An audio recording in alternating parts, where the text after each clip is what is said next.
Le week-end dernier, j'avais écrit un post sur mes réseaux sociaux où je disais que si tu n'arrives pas à jeûner 2 jours pour Jésus-Christ, comment résisteras-tu lorsque viendra la persécution?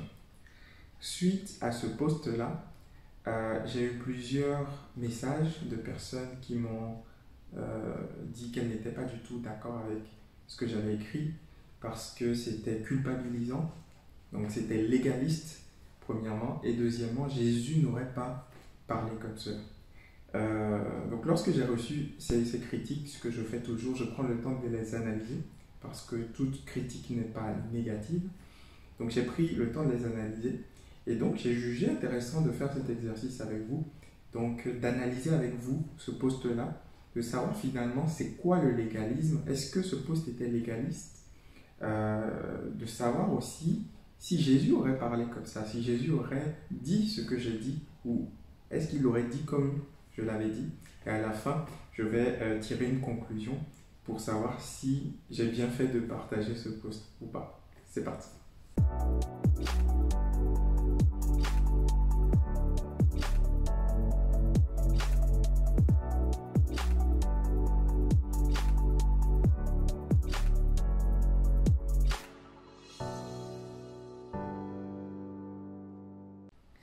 Donc bienvenue sur ma chaîne pour ceux qui me découvrent pour la première fois. Je suis le pasteur Jean Bosco et sur cette chaîne, je partage des pensées, des réflexions autant théologiques que pratiques, voilà, des réflexions de la vie de tous les jours inspirées de la Bible pour édifier, encourager et aussi partager l'évangile à notre génération.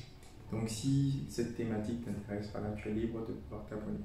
Je suis actuellement en train de faire une série de 21 vidéos où je ne m'attarde pas trop sur la qualité de l'audio, la qualité de la vidéo, voilà, pour me permettre de pouvoir me débarrasser de mon idole qui est le perfectionnisme. Je prends le temps de partager spontanément les réflexions que j'ai. Alors, venons-en au sujet du jour. Donc, dans ce post-là, donc, je disais que si tu n'es pas capable de jeûner 2 jours par semaine, si tu n'arrives pas à jeûner 2 jours, non, jeûner 2 jours, pas 2 jours par semaine, pardon. Si tu n'arrives pas à jeûner 2 jours pour Jésus-Christ, comment est-ce que tu feras quand viendra la persécution? Donc analysons ce post ensemble. Donc dans la première partie, je dis si tu n'arrives pas à jeûner 2 jours, pourquoi 2 jours? Alors l'idée est venue parce qu'on est actuellement dans une semaine de jeûne et prière, plus exactement dans un 21 jours de jeûne et prière avec mon église, l'église Paris Métropole. Et au début, je ne me sentais pas personnellement bien. J'étais un peu malade. Et puis la pensée m'est venue, Jean Bosco, hey, que tu sois malade ou pas, tu le fais ce jeûne. Parce que si tu n'es pas capable de jeûner, même si tu ne te sens pas très très bien, ça c'est personnel. Comment est-ce que tu vas faire lorsque la persécution arrive? Et puis je me suis dit, cette pensée peut encourager quelqu'un et lui dire, hey, mon gars, lève-toi, parce qu'on est dans des temps compliqués, on est dans des temps difficiles, et il faut que tu jeûnes. Il y a des chrétiens qui n'ont jamais jeûné, il y a des chrétiens qui savent qu'ils doivent jeûner, mais qui ne le font pas forcément par flemme.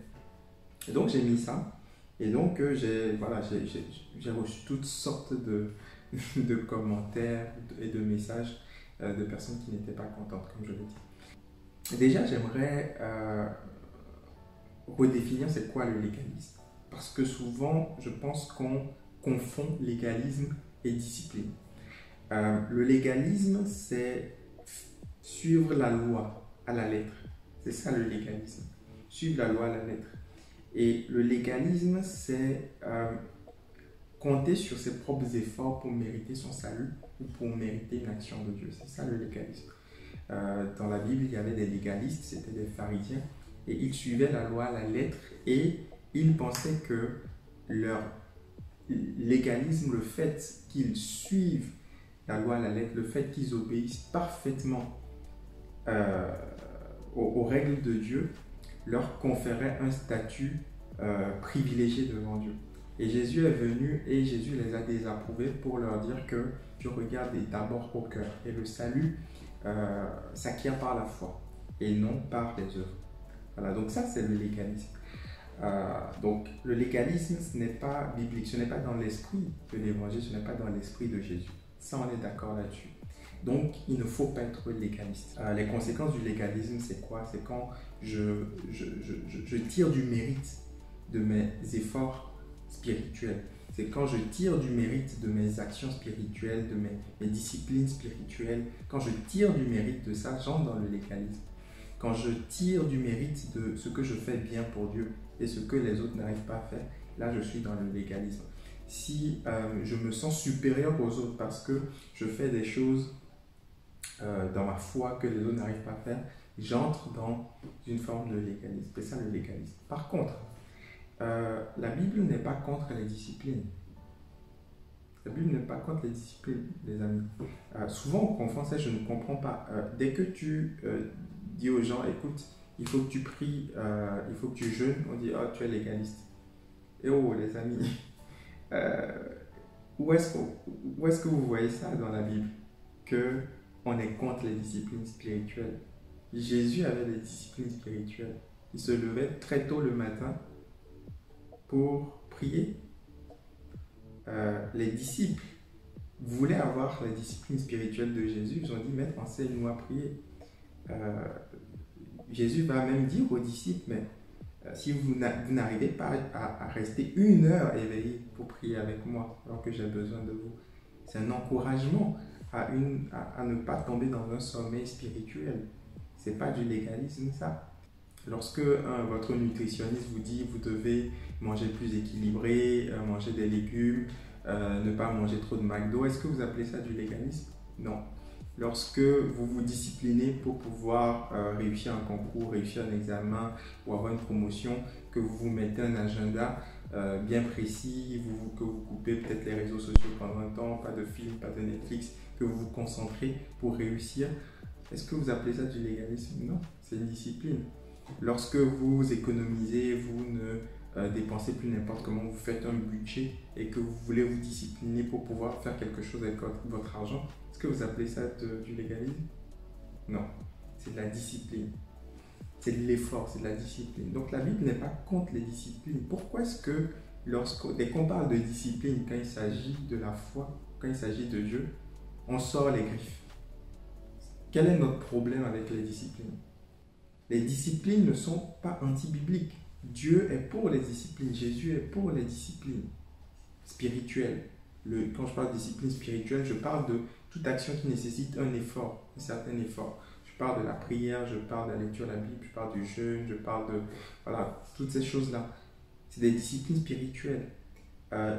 Bien sûr, il ne faut pas le faire par obligation, par asservissement. Il ne faut pas le subir.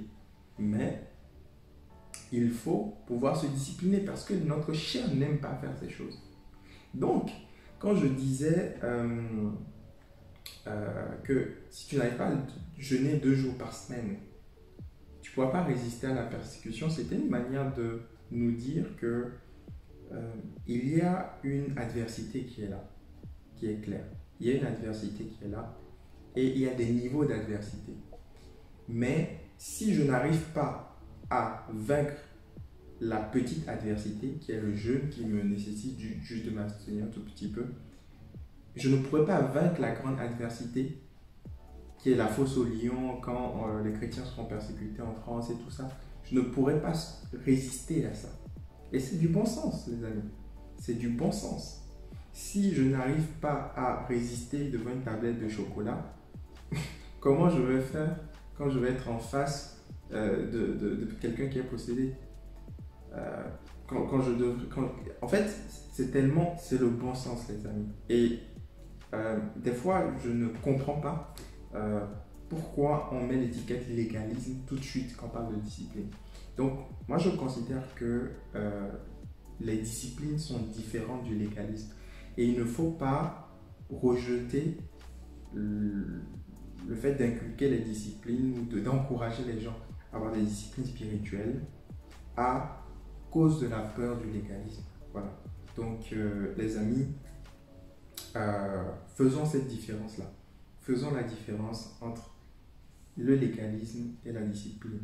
Le légalisme, c'est chercher le mérite. C'est chercher le mérite. C'est se gonfler, chercher le mérite. Considérer que nos actions nous emmènent un mérite et nous rendre supérieurs aux autres. C'est ça. Mais les disciplines spirituelles, il n'y a pas de mérite dedans. Les disciplines spirituelles, c'est parce que je sais que si je ne me discipline pas, je ne pourrai pas arriver jusqu'au bout. L'apôtre Paul le dit, je traîne durement ma chair pour ne pas tomber après avoir prêché aux autres. Si on ne se discipline pas, si on ne jeûne pas, si on ne prie pas, si on ne cherche, on ne se discipline pas à être proche de Dieu, on ne pourra pas résister devant certaines situations. Ça ne veut pas dire que Dieu aime plus celui qui jeûne que celui qui ne jeûne pas. Dieu aime tous ses enfants de façon égale, de façon parfaite. Il n'y a rien qu'on puisse faire de plus pour mériter l'amour de Dieu ou pour que Dieu nous aime plus. Ça, c'est vrai. Par contre, il y a différentes sortes de chrétiens. Il y a des chrétiens qui résistent devant la tentation et des chrétiens qui tombent face à la tentation. Dieu les aime tous. Pourquoi certains résistent et pourquoi certains tombent? C'est la grâce de Dieu. C'est la grâce de Dieu. Et cette grâce-là, les disciplines spirituelles sont des moyens de grâce. Dieu donne, tu accordes sa grâce au travers de la parole, c'est comme un buffet. Et celui qui va se servir va avoir les nutriments, les forces pour pouvoir résister. Donc Dieu donne des moyens de grâce, donc Dieu donne des moyens de disposition. Gracieusement, Dieu nous offre des moyens. Et quand on va épuiser, quand on va chercher, quand on va jeûner, quand on va méditer, quand il y a une forme d'effort, il ne faut pas se le cacher. Quand on se discipline à faire ces choses, on bénéficie vraiment de cette grâce-là de Dieu pleinement pour pouvoir résister face à l'adversité. Donc les amis, c'était ça le sens de la pensée. Donc je pense qu'il nous faut vraiment dissocier légalisme et discipline. Maintenant, deuxièmement, est-ce que Jésus aurait dit ça comme ça? Est-ce que Jésus aurait dit la même chose? Moi, je pense que oui. Parce que Jésus, quand on lit les évangiles, en tout cas le Jésus que je vois dans les évangiles, c'est un Jésus qui n'avait pas de problème à dire les choses telles qu'elles sont. Il était gracieux, il était amour, il aimait, il était avec les prostituées, les pécheurs, les gens reclus de la société, il touchait le lépreux. Jésus était amour, il accueillait les enfants, il allait vraiment à l'encontre de toutes les conventions sociales pour aimer les autres. Mais Jésus disait les choses telles quelles. Jésus va dire un jour à ses disciples, race de vipères. Est-ce que vous pensez que vous allez échapper au jugement? Je pense que quand on lit ça, on préfère, si certains chrétiens pouvaient supprimer ces phrases de la Bible, ils les supprimeraient pas. Parce que ces phrases-là ne correspondent pas à la vision qu'ils ont de Jésus. Un Jésus tout doux, gentil, qui envoie plein de cœur, voilà, qui fait des bisous. Jésus, c'est quelqu'un qui dit les choses telles qu'elles sont. Et des fois, il y a des paroles qui peuvent nous sembler dures, mais qui sont bonnes pour nous, qui sont là pour nous réveiller, qui sont là pour nous dire, hey, ok, réveillez-vous.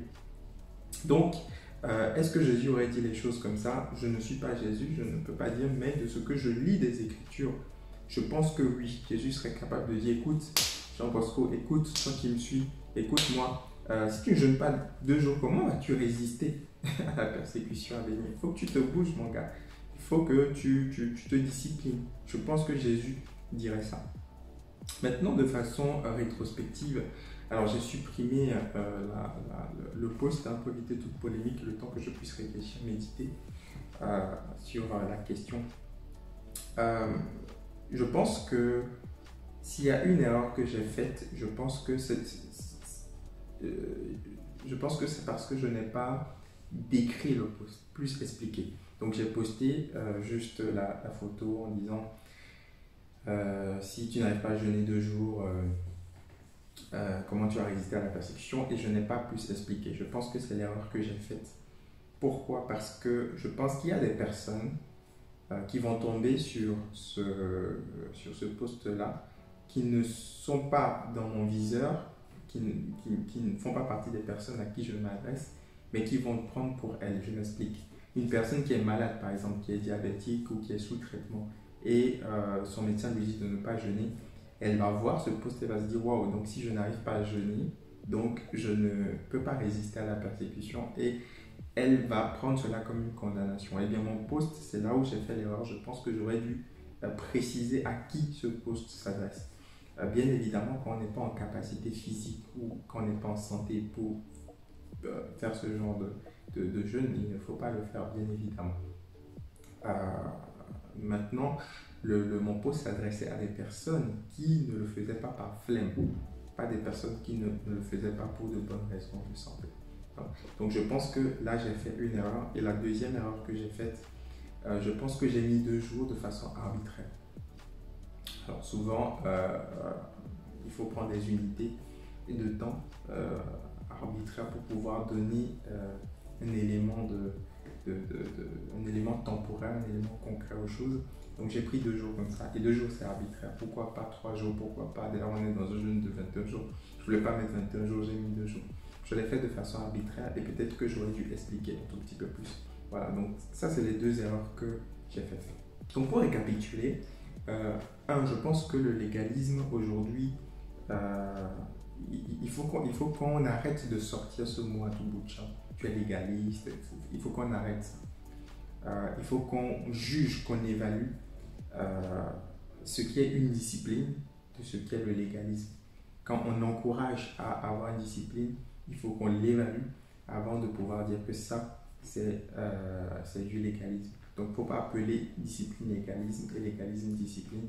Il faut appeler les choses telles qu'elles sont. Il faut bien évaluer, il faut avoir du discernement. Voilà.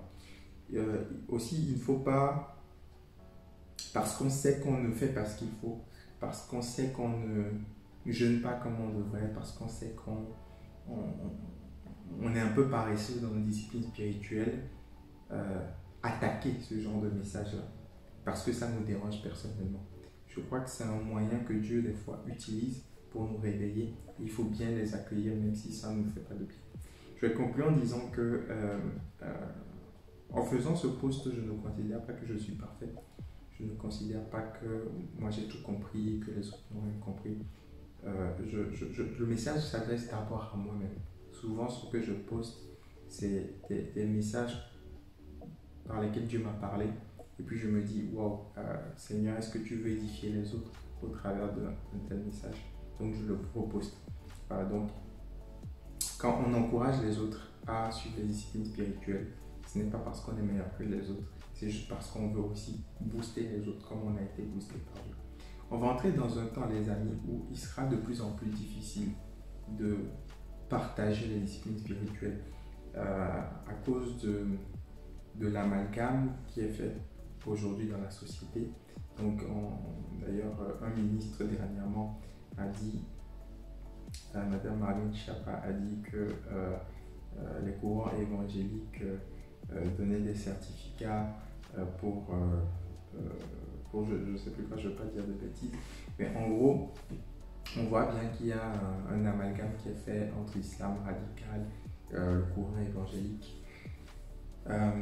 Et de plus en plus, la société va voir toute forme de discipline spirituelle, toute forme d'encouragement à la sanctification comme un élément de légalisme. Aujourd'hui, il y a certains mots qu'on ne peut plus parler. Quand tu parles de sanctification, d'avortement, bref, il y a des choses, la société dit non, il faut la liberté. Alors que la Bible donne aussi des recommandations pour vivre dans une certaine discipline de vie et une certaine sanctification. Donc, il faut savoir que le monde va de plus en plus rejeter nos appels à la sanctification, l'appel biblique à la sanctification. Il faut que nous, chrétiens, nous restions fermes, demeurions fermes, parce que c'est la parole du Seigneur qui doit primer. Pas nos désirs personnels, pas notre envie, pas notre vision édulcorée de Jésus, de tout gentil, non. C'est la parole de Dieu telle qu'elle qui doit primer. Voilà. Donc, merci de m'avoir suivi. Je vais faire d'autres vidéos comme ça. N'hésite pas à me dire en commentaire ce que toi tu aurais fait. Est-ce que toi tu aurais supprimé ce post?